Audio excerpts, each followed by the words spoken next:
Shirt পরে আচ্ছা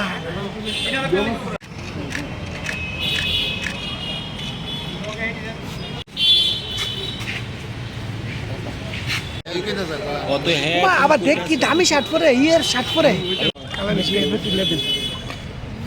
সিরম মানুষ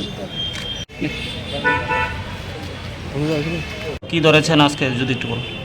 আচ্ছা, গত 15/6/2024 তারিখে আমরা একটা চুরির কেস, বাইক চুরির কেস একটা আমরা রেজিস্টার করি, যার কেস নাম্বার 73/2024।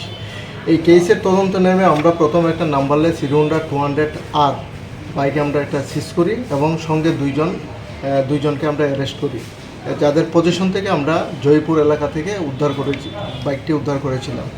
একজন বাংলাদেশি ছিল, আলমগীর মিয়া, তার বাড়ি হলো চান্দিনামুরা, এবং অরিজিৎ হোসেন, যার বাড়ি বাংলাদেশ। পরবর্তী সময়ে আমরা সিসিটিভি অ্যানালাইসিস করে এই কেস কানেকশনে আমরা একজন লোককে শনাক্ত করি এবং গতকালকে আমরা একটা গোপন খবরের ভিত্তিতে খবর পাই যে সে অফিস ল্যান্ড আবারও বাইক চুরির উদ্দেশ্যে এখানে এসেছিল।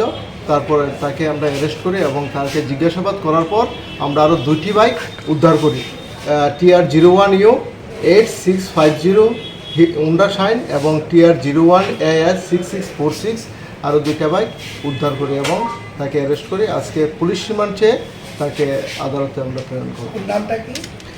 নামটা হলো সমীর মল্লিক, বাবার নাম অমরেশ মল্লিক, নোয়াবাদী জিরানি। ওর সাথে তুই আর কেউ জড়িত আছে? ওর সঙ্গে আরও জড়িত আছে, এগুলি তদন্তের স্বার্থে এখন আমরা বলতে পারবো না। এবং আরও বাইক যে চুরি হয়েছে এগুলো আমরা মোটামুটি একটা ইনফরমেশন পেয়েছি, রিমান্ডে এনে আমরা বাকিটা। আচ্ছা, যাকে আপনারা আটক করেছেন ও কি প্রথম কেসটার সাথে জড়িত আছে?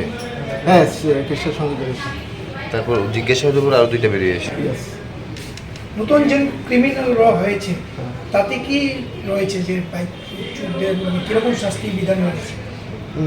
নতুন অ্যাকচুয়ালি কেসটা রেজিস্টার হয়েছে ক্রিমিনাল নতুন ল অ্যামেন্ডমেন্ট হওয়ার আগে, যেহেতু হয়েছে আমরা 382D অনুযায়ী 382D IPC অনুযায়ী আমরা কেসটা রেজিস্ট্রেশন করেছি এবং পুরান ল অনুযায়ী তার তদন্ত হবে।